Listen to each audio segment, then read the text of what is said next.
the notion that, that all of us live in the same world, and that distance and duration and the feel of things and the appearance of things is something constant. This was absolutely shattered, and I would say it was shattered in a flash by seeing these people who obviously lived in a way in extremely distorted worlds, and often fantastically distorted worlds, with all the distortions which one finds in Alice. It was very much an Alice-like wonderland.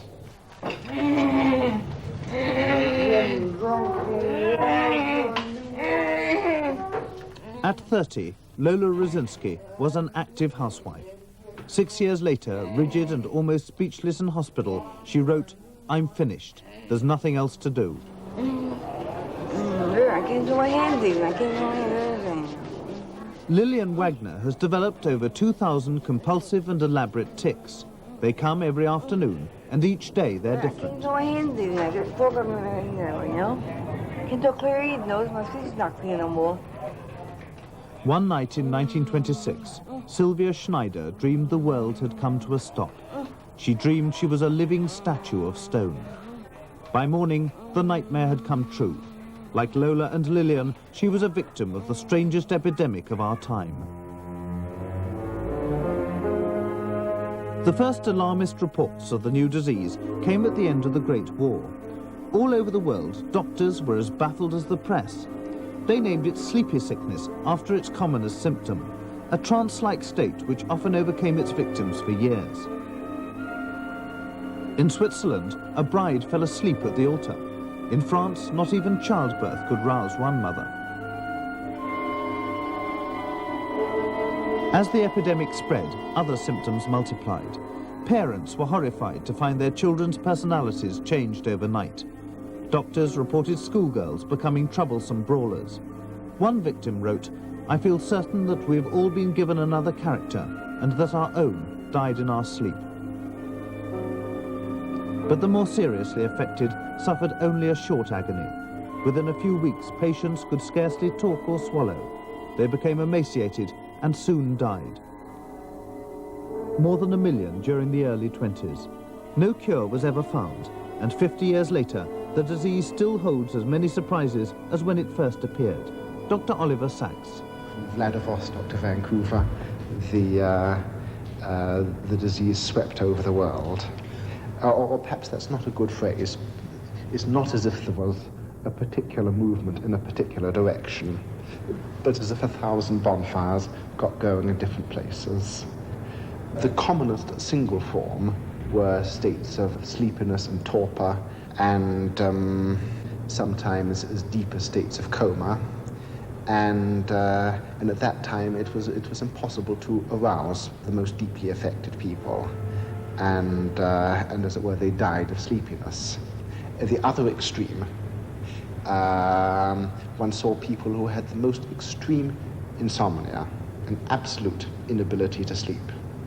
And in fact, this demonstrated for the first time that sleep was a necessity, and that one died if one missed one's sleep for more than 7 to 10 days. It soon became obvious that sleepy sickness affected posture in a variety of ways. Often they seemed contradictory. Many patients had symptoms like those of Parkinson's disease, tremors and shaking of the limbs. Others were caught or frozen in whatever position they were placed, immobile and statuesque. This condition, described as the rigidity of insanity, had previously only been found in schizophrenics and other deeply disturbed mental patients, and it seemed to support the view that these patients neither conveyed nor felt the feeling of life. They had become as passive as zombies. Lack of movement or constraint of movement was one sort of picture.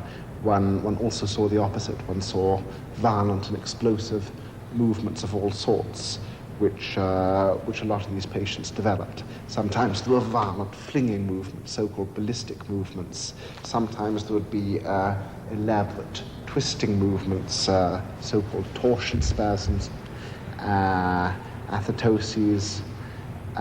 What are they? An athetosis is a writhing movement like this, a torsion spasm is usually something which twists the trunk or the neck in some sort of torturing contortion.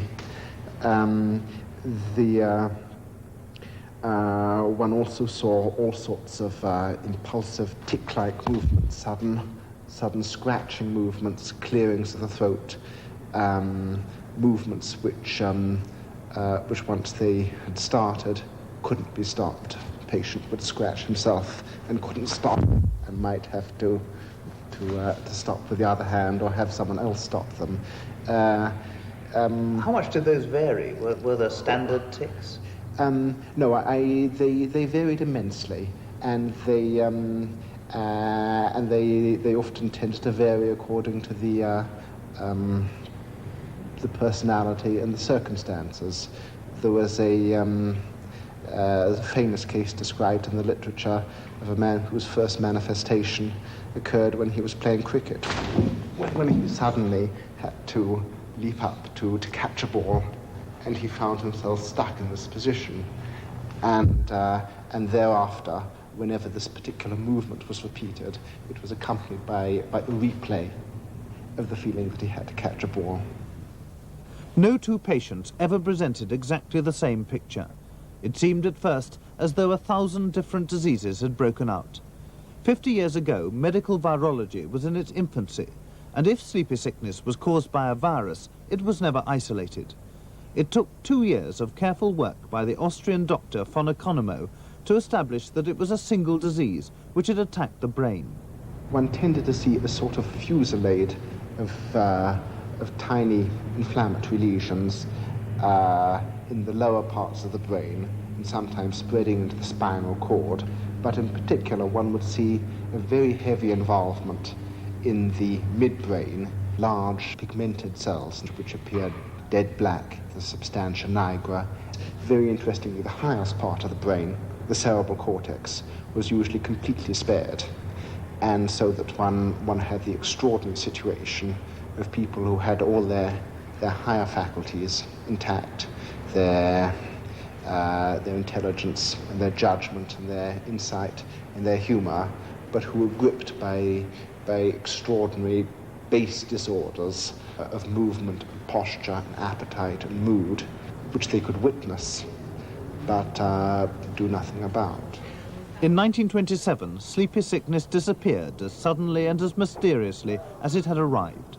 The survivors remained, often motionless and speechless, but uniquely aware of their own condition. Essentially, in the later 1920s and early 1930s and so forth, great numbers of these people were incarcerated in chronic hospitals, lunatic asylums, nursing homes, institutions of one sort and another, and they sort of vanished from social consciousness and from medical consciousness. They were put away. They really became, in a sense, the lepers of the century. One sees again that although there was an enormous volume of interest and writing about these people in the 1920s, that by 1935 it had virtually ceased. And although von Economo wrote at the height of the epidemic, this time it won't be forgotten. It was forgotten. Many survivors seemed to recover almost completely and return to their former lives, only to develop the symptoms of a premature Parkinson's disease some years later. Gradually, as these symptoms got worse and family and friends could no longer look after them, they were put away in hospitals to join the dwindling number crippled by the epidemic. In 1966, Oliver Sacks arrived to work at Beth Abraham Hospital in New York. Among the patients, Ed Weinthal, now 54. His mother remembers how he fell ill. He was just graduating high school, and he came home and he says, he says, I can't clench my right hand so well. I said, look at all the books you're carrying. No wonder, you probably, their hand must have fallen asleep. He says, no, it's about 2 weeks, but I didn't want to worry you. Well, then I started to run from one doctor to another. 7 years it took them to find out what was wrong with him. Well, how old were you, about 22? About 22, I think. 23? 23. So he worked 2 years in City College. He was a library instructor. Then his left side started up. I took a leave of absence, but that was the end of his career. I took care of him for 23 years, and I brought him over here because he started to fall, and he couldn't, I couldn't pick him up. He used to pick himself up, and then he couldn't. And then I got a nervous breakdown, and I had to bring him over here. Because I always says, over my dead body will I put him in an institution. But it was almost so. Lillian Ty, at 50, can still manage some light work at the hospital. She carried on a normal life until she felt a tremor in her right leg 20 years ago. We just kept getting worse and worse. It spread right up the right side, the left side, and then went down to the right side. I was functioning until about 64. I had my kids in the house. But it got to a place where they were taking care of me instead of me taking care of them. That was too much. So I had to break up the house again. On his arrival, Sachs brought all the sleepy sickness patients together into one ward. Hello, Anne. How are you? He started looking for friends and relatives who had lost touch, and he himself formed with them such relationships as he could. Okay, goodbye then, huh?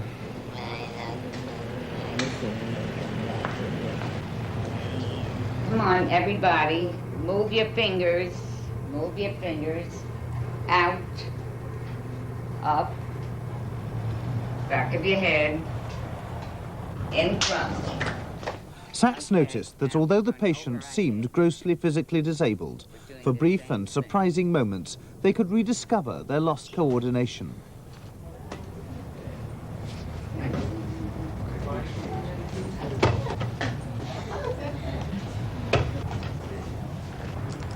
Lola.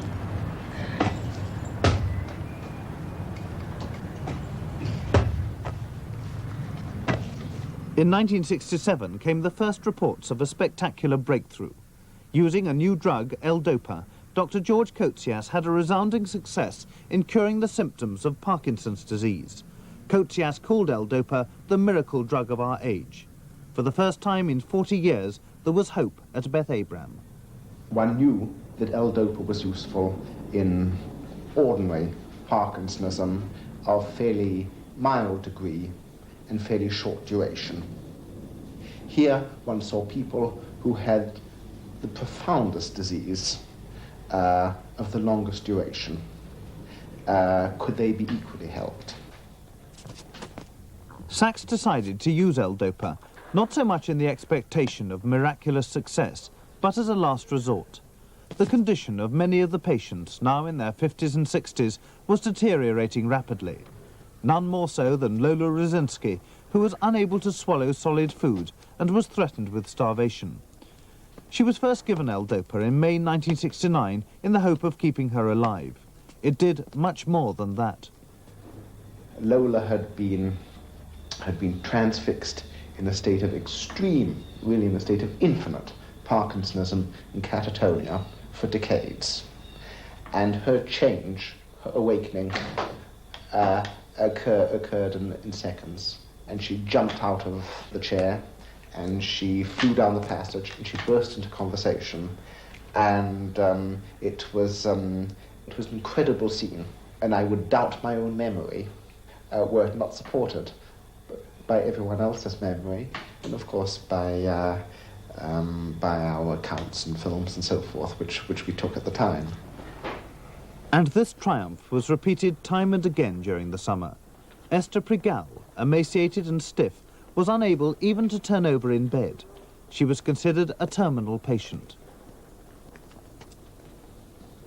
After just 3 weeks on L-Dopa, she was able to walk unaided and left the hospital for the first time in years. Ed Weintal was so rigid that he could barely lift a finger. After 2 weeks, he was an active man. At last, he was able to write. Within 20 days, he produced an autobiography of 50,000 words in which he wrote, "With L-Dopa in my blood, there is nothing in the world I can't do." But the most dramatic awakening came in July with Sylvia Schneider. After 35 years in hospital, frozen and inert, she regained the enthusiasm for life which had deserted her 40 years before.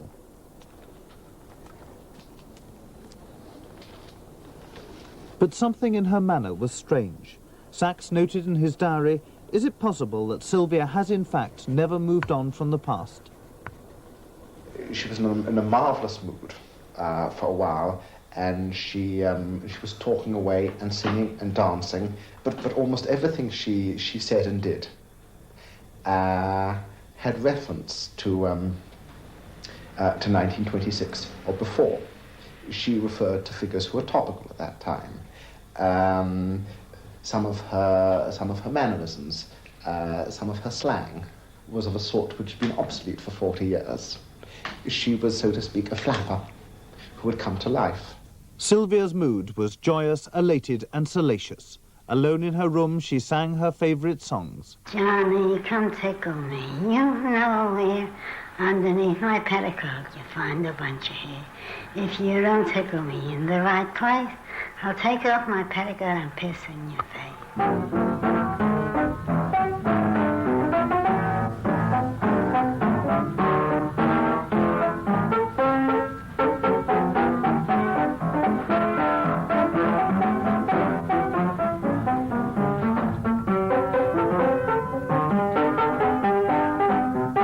During the summer months, the patients came back to life. Their childish gaiety and enthusiasm shattered the hospital routine.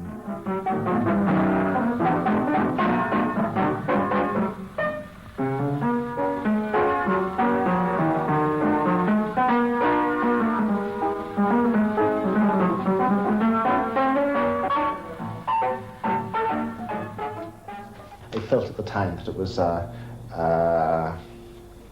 was the most extraordinary scene I'd ever witnessed, and I think perhaps now that I'm unlikely to witness such a scene again in my lifetime. This extraordinariness was felt by everyone, by the patients, and by all of us who worked with them. I mean, at that point, it seemed that that there was a real possibility of these incredibly wounded, disabled patients who had been put away for so long. There seemed a real possibility that they might not only come to life again, but perhaps be able to lead full lives. Their reactions were best at that time, and our hopes were highest. I think perhaps our hopes were somewhat exaggerated, but certainly the summer of '69 was a time of elation.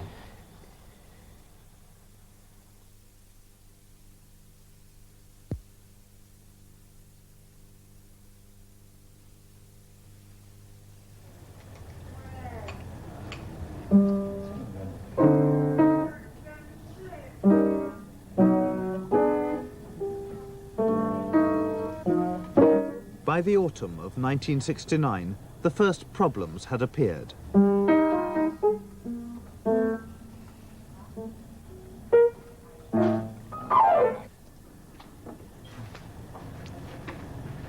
It was a sort of Rip Van Winkle or Sleeping Beauty problem. Could a patient whose reality, whose living reality, belonged to 40 or 50 years ago, and who in a sense had been suspended or asleep, I don't mean literally asleep, but in abeyance for 40 or 50 years, could such a patient accommodate to the time gap? Could they understand it? Could they bear it? Or not? In the case of Sylvie, I think she couldn't. And in a very remarkable way, after 10 days of her 1926ness, I think a sort of horror came over her, and shortly after this, she returned to her transfixed, blocked, entranced state, and subsequently nothing we could do, giving her L-Dopa or anything else, would budge her. Just as in the summer, the patients had delighted in each other's recovery, in the autumn, each setback triggered new disappointments. Just as Lola's awakening had been spectacular, her deterioration was disastrous. Lola had to face the fact that she had become much older that decades of her life had been confiscated. She had to face the fact that she was now in middle age and no longer in her first youth. She had to face the fact that she was in an institution and had been out of the world for years. Perhaps the most painful fact of all for her to face had relation to her family. Lola was an immensely strong person. She is an immensely strong person. Clearly her strength had been the fulcrum of her family. Her ego had held things together. And when she became ill, when she had to go into hospital, the family sort of fell apart. Her daughter became acutely depressed and psychotic. Her son became deeply disturbed and vanished, and her husband became regressed in various ways. And there was a feeling of intense sadness and also of intense guilt which was inflected in which she thought, what have I done? What has my illness done? And this was a very, very torturing period for her. Each patient in turn found the new life raised doubts and uncertainties from which they had long been shielded by their illness. Too many of the threads had been broken. Even though they might have been doing well on the drug, to use a phrase of Robert Lowell's, they were still in a limbo of lost connections, social connections, connections with their earlier selves, and it was the magnitude of this limbo, I think, which appalled me in the latter months of '69.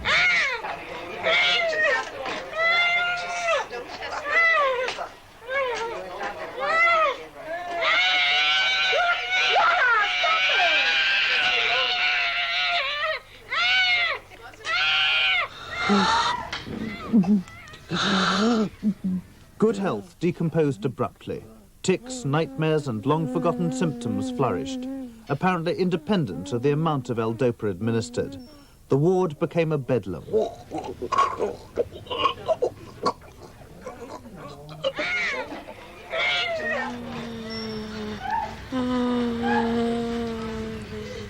Sachs was faced with the enigma of a drug which could restore health to Parkinsonian patients after 40 years and yet snatch it away again in weeks. It seems to me certain, first, that there must be other problems in the Parkinsonian and post-encephalitic brain besides the depletion of dopamine. Because if there was simply a depletion of dopamine, then, so to speak, one could top the people up and they'd be fine, and they could stay topped up in somewhat the same way as one would top up an anemic or top up someone whose thyroid function is lowered. However, one has good evidence for structural damage as well. There has been loss of nerve cells, loss of synapses, loss of neuronal organization, as well as loss of dopamine. This is why there were difficulties after awakening in so many cases. Well, I think that the recurrence of the original symptoms goes along with this. The other sort of problem one sees, the so-called side effects, consists of the appearance of peculiar, unwanted, undesirable excitations of one sort and another, abnormal movements, abnormal emotional excitement, and so forth. And this would seem to me to go along with the idea that one can't affect one part of the brain without affecting another part of the brain, any more than you can throw a stone into a pond and not have ripples. I think the idea that one has, that so to speak, one can shoot the Parkinson center of the brain with an absolutely specific drug and not have any other effects is surely a mistake. Whether there's a physical spread of dopamine into other parts of the brain, or whether it's simply a spread of electrical activity and excitation, one doesn't know. But one certainly sees a functional spread. One sees this, I think, with all drugs which are designed to alter behavior, whether it's something like L-Dopa, altering Parkinsonism, or the tranquilizers for agitations, or any other sort of legitimate or illegitimate drug. On the one hand, one sees a waning of effect, and on the other, a spreading of effect. And in this sense, sooner or later, the person decomposes, and they lose the effect one wants, and and it becomes difficult or impossible to retrieve it. Lola! Lola, be sensible. Be sensible. Lola, come here. Look at me. Today, the effects of L-Dopa are neither as dramatic nor as terrible as they were in 1969, and Lola has survived both the elation and disappointment of the initial treatment. She is no longer speechless or unable to swallow, but her behaviour is fragmented and unstable. 20 or 30 times a day, like a yo-yo, she jumps from remorseless activity to a passive, frozen state, in which the slightest move demands intense effort.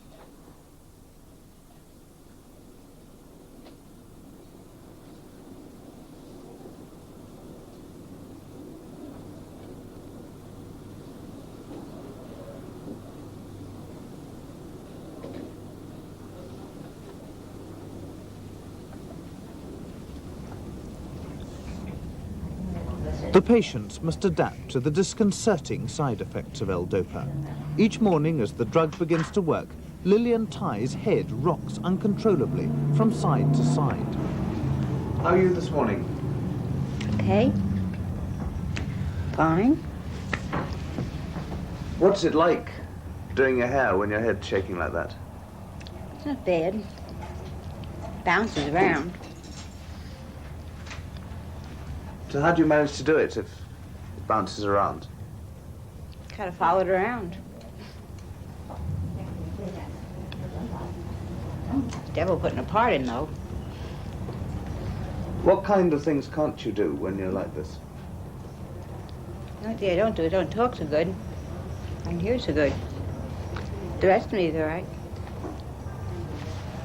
I can use my hands. Everything's relaxed. I can stand better. I can sit. How do you manage to read? Oh, it's all right. The eyeballs go on the paper and the head just goes. Your eyeballs go on the paper? Yeah. I can keep my eyes on one thing while the heads are going. You find no difficulty at all? Oh, yes. I lose the place quite a bit. What happens when it goes away? The medicine stops working. I go back to shaking again. At the moment, my medicine isn't working, though. So is that why you're shaking a bit? It's shaking, yeah. I concentrate on my hands, my feet slow.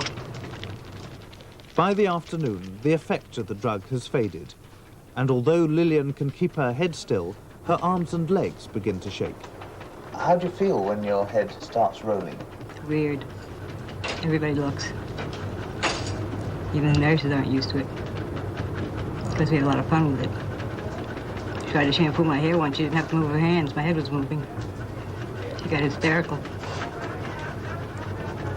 You feel weird? Yeah. I know it bothers everybody else. It doesn't bother me too much. But you look in the mirror and you can see what you're doing. Oh, boy. What do you feel when you look in the mirror and see your head rolling? I don't look. As the drug wears off, Lillian, like Lola, freezes in empty spaces. Empty spaces are weird. You know you can't get across. You're frozen in the middle. Do you want to move forward? That's the worst part. You want to move forward, everything moves, but the feet stand still. So if you go try and help you like that, take your elbow, come on. They take me and the feet are still on the floor. They haven't moved. It's like they're glued. You just plant there and there they stay. If you wait long enough, you get your balance back and you can shift back and forth and move. If I stood up straight at that time, I'd fall over backwards. So instead, I get bent over. So I just start to pray and something happens. Feet will go. What else can you do? You start to pray? Yeah, works. What kind of prayer do you say? Just a regular, Lord help me. after a while I can move again. How difficult is it to keep cheerful here? Not too bad, because most people don't want to get morbid around here. You discuss your illnesses, but you get tired of that. Of course, after the floor, you can't talk at all. How well adjusted are you now to your illness? You never get adjusted. You wake up every morning, you're sorry to see it there. There's no business like no business at all.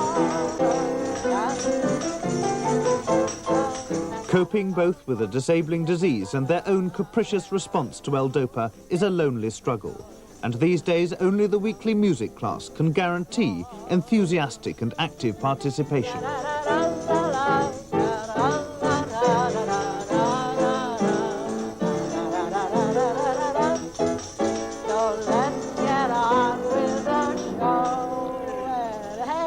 And for Mary Ballas, a break to recall happier times.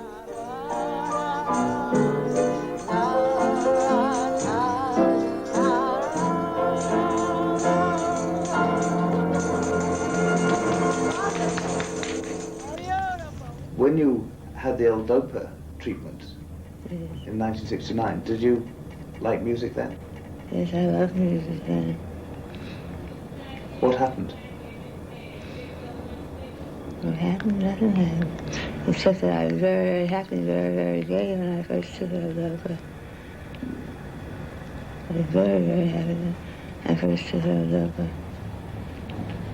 How did you show that you were happy? So I was happy. I walked around, I stood up straight, and I danced and I sang, and I was very, very happy. What did you sing? I sang Love's Old Sweet Song. Just a song at twilight, when the lights are low, and the flickering shadows softly come and go.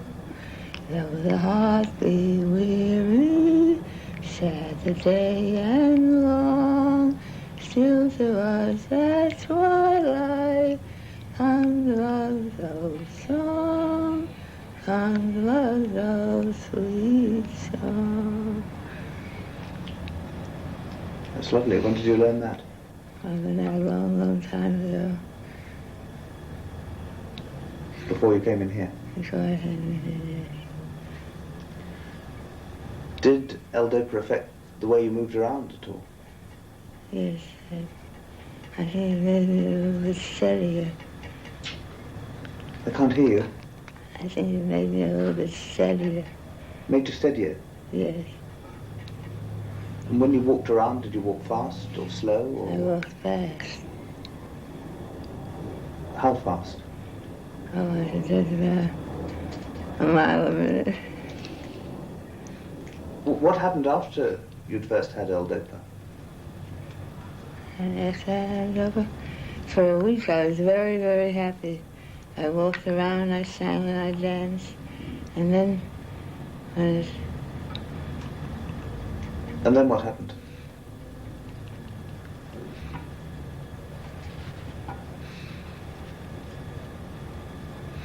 What happened after that first week when you were on L-Dopa? I fell. I was walking around without a wheelchair, and I fell. And they put me in a wheelchair, and they strapped me in. And I didn't have the freedom that I really wanted. Did you still feel as happy as you were? I still feel as happy as I was? No, I didn't feel so happy. There are times when I feel very, very good, and there are times when I don't feel well at all. Although one has seen certain general effects of L-Dopa, which are common to all patients, over and above this, the reactions have been different in every patient. Every patient reacts according to his own nature and constitution. And one can't understand his reactions unless one understands his nature and constitution. Therefore, I think something like this, which at first seems to recommend itself as a shortcut to therapy, as a way of making individual attention unnecessary or supererogatory, finally forces one back to look at the patient as a particular person. Esther Pregal has few doubts that L-Dopa has made her life more tolerable. Well, I think L-Dopa is helping me. I think so. I think without it, if I had no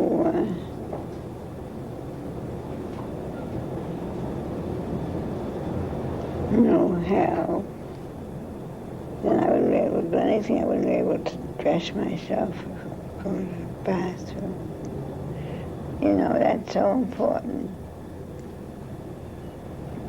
Maybe it isn't spoken about in polite society, but being able to go to the bathroom by yourself without being taken and lifted, you know, that is a wonderful thing. I'm sure you understand. When you're having one of your good days nowadays, how do you feel? What do you think about?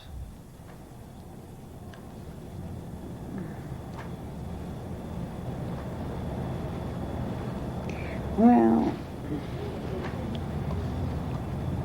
I don't like to tell you, but I will.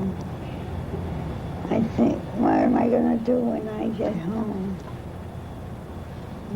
Where do I have to go to? Now, that's not a very happy thought, but that's the way the thoughts come.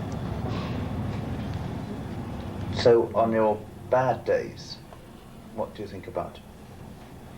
I try, if I think of that way on my good days, what do I think on my bad days? Oh dear, I don't know. I haven't had any good days in such a long time. The principal thing, the most important positive thing is visitors. Have your own people, your friends, and your family come to see you. Now, it's wonderful when they come. It's really wonderful. It's like two different worlds.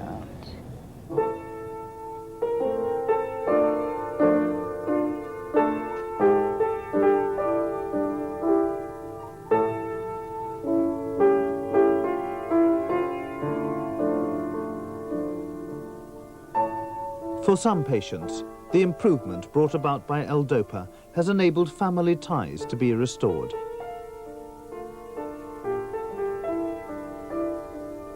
For all of them, there is no longer the prospect of a miraculous cure, no longer the emotional peaks and troughs of their early therapy, but at least a coming to terms with their disease.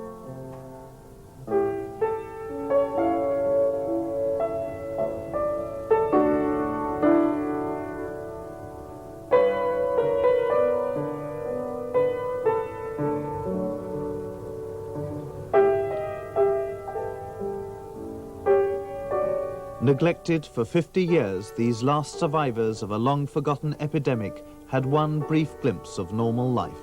During it, one of them wrote, "I am a living candle. I am consumed that you may learn. New things will be seen in the light of my suffering." If there were any simple way of predicting how a patient would react to L-Dopa, then the question of decision would be much easier. I think it is much easier for patients with ordinary Parkinson's disease, who on the whole can expect to have a good reaction and to sustain it for a long time, for several years, with a minimum of complications. With these really extraordinary post-encephalitic patients whom I've seen, the situation is different, because if they have the possibilities of becoming sensationally well for a time, they also have the possibilities and even the probabilities of then getting sensational complications of one sort or another. It finally becomes a sort of wager as to whether it's worth it. It may be, for example, that a month of good life is worth it if one has been effectively dead or asleep for half a century.